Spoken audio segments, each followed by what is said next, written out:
just count to 5 for me? Okay, 1, 2, 3, 4, 5.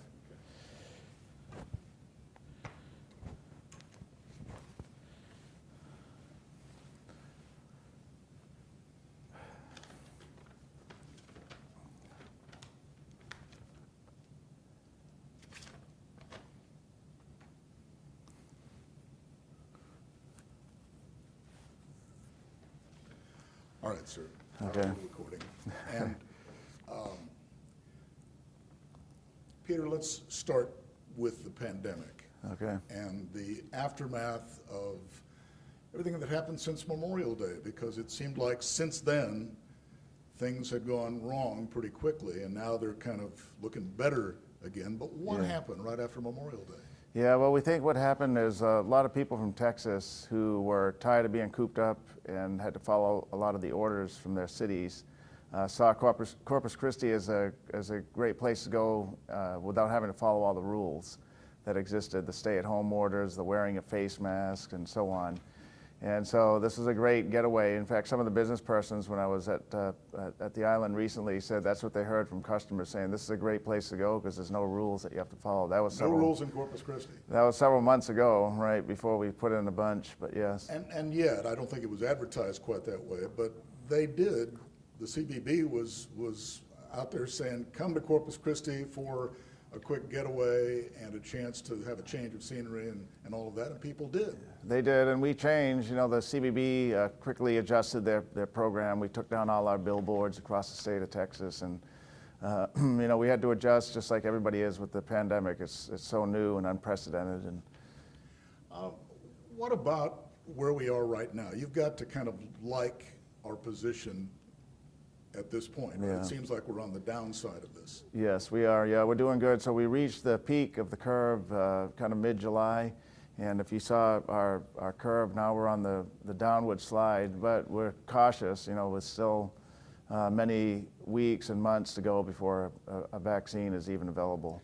And yet those new case numbers are kind of wildly confusing sometimes. Yes. You know, we're down in the single hundreds or even less than that, and then all of a sudden up over 1,000 like a few weeks ago. Yeah. And so with so much confusion, should we even concentrate on those new cases? We should, yeah. So the state, what's happening is the state has mandated that they help us with our case count. And at first they asked us, can we help? And we said, no, we don't want your help. And then they came back a few weeks later and said, we're going to help. You don't really have a choice. And so what's happening is we're getting big data drops.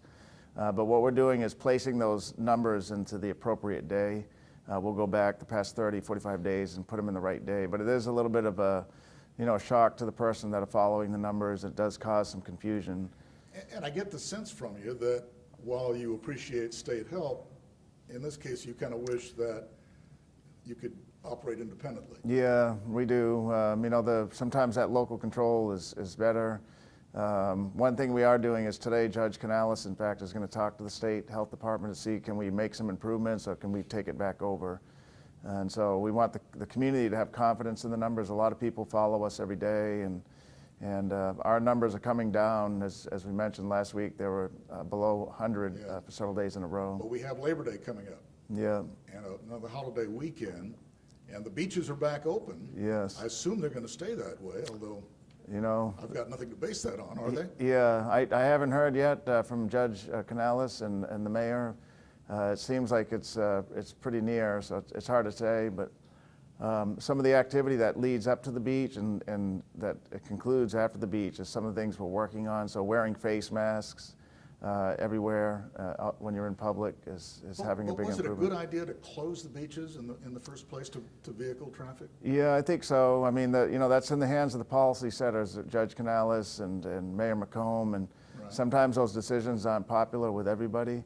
I think it helped to slow things down here a little bit, gave us a chance to make sure we had our face mask protocol in place and help with restaurant crowding and so on. So, You know, we've been getting calls every day at the TV station from people saying, wait a minute, the restaurant I was just in, no way that they were at 50% capacity. yeah. You do kind of have an enforcement team going out to check on that, but is that working? We do, yeah. Mayor McComb put together a tour called the Thank You Tour, where he proactively and kind of with as much positive energy checks on restaurants. At the same time, though, the police department is going in sight unannounced and trying to do some enforcement that way as well.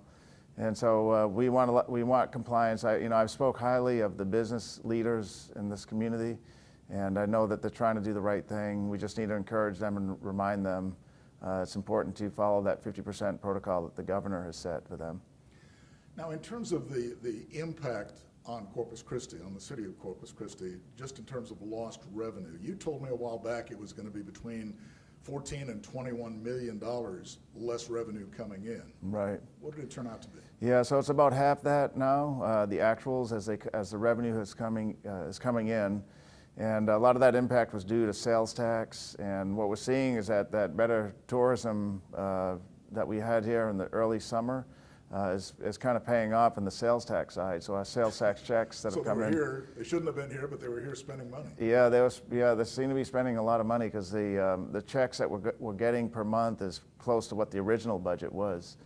And so that's good, but we're still down this year, and we'll be down next fiscal year as well, year over year. So what is that going to mean? Because you've got a budget proposal now of $1 billion, Yep. which is a little bit less than it was last fiscal year. What's that going to mean for folks in the city? Well, one good thing it means is that we're able to do everything that we're doing today. There's no layoffs. We're not having to cut services. What it means is we can't add new incremental enhancements more than what we had done in the current fiscal year. And so things like some of our street maintenance, some of our park maintenance, some of our library services, they will continue at the same pace, but we just can't add additional on top of. In our streets program, we'll have $78 million for neighborhood arterial collector streets, and with the bond program of $75 million, that should bring us close to the current year's level in street funding. Are we keeping up, though, with the demand for street repairs? Because it wasn't that long ago, it was before you came in, where they were saying it was going to be upwards of $1 billion we'd have to come up with just for city streets, just to get things back up to where they should be. Yeah. Well, here's some good news. So for the first time in many years, probably maybe close to half a decade or greater, the city is now paving our own streets. We're self-performing. And so we've hired a new director, a new leadership team in streets. They're retraining all our staff. We're buying new equipment. We're putting pieces of equipment, expensive equipment that was pretty much mothballed. The staff didn't know how to use it. And so that is going to help us with all this backlog. We're also engaging our high-performing contractors as well. And so finally, for the first time in many years, Corpus Christi streets are now being repaved, but repaved the right way also. Are you saying that all the paving and repaving that was done before you got here was pretty much for nothing? It wasn't the best application, and like our public works director said, the pothole repair was throw and go. I think it was the saying he had. And so we weren't using sustainable approaches to squaring out the potholes and using high resistant hot asphalt. They were using a cold mix, and so when the rain came, that stuff washed right back out. Sure did. We're also using a better street surface. The city used to use a lot of chip seal, which is just rock with an emulsion that would keep it down, but you heard more stories than I did about the rocks flying up and hitting windshields. We're no longer using that application. Yeah, no question about that. And one roadway that is about to be improved is long overdue, and I think everyone's opinion, and that's Ocean Drive, the city's premier thoroughfare. It's about to get a complete makeover, right? It is a complete makeover, 14 miles from I-37 all the way to Ennis-Jocelyn. The plan before I got here was do a little bit each year for the next 6 years, 7 years. I said, that's not going to work. Let's do the whole stretch.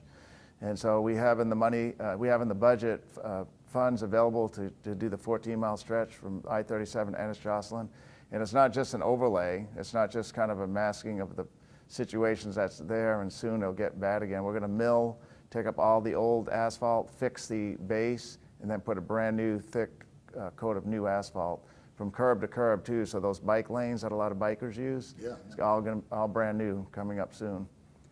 That's going to be great. We know that the Harbor Bridge has been tying things up downtown. You're not connected with it, of course, because of TxDOT being in charge of it, but it does impact you. It does. Now, one good thing, though, is even during the pandemic, we saw their crews continuing to work. At some points in time, when I would look out my office window, they were the only ones around. In fact, when we had the stay-at-home orders, they were just out there working. And so they're making a lot of progress.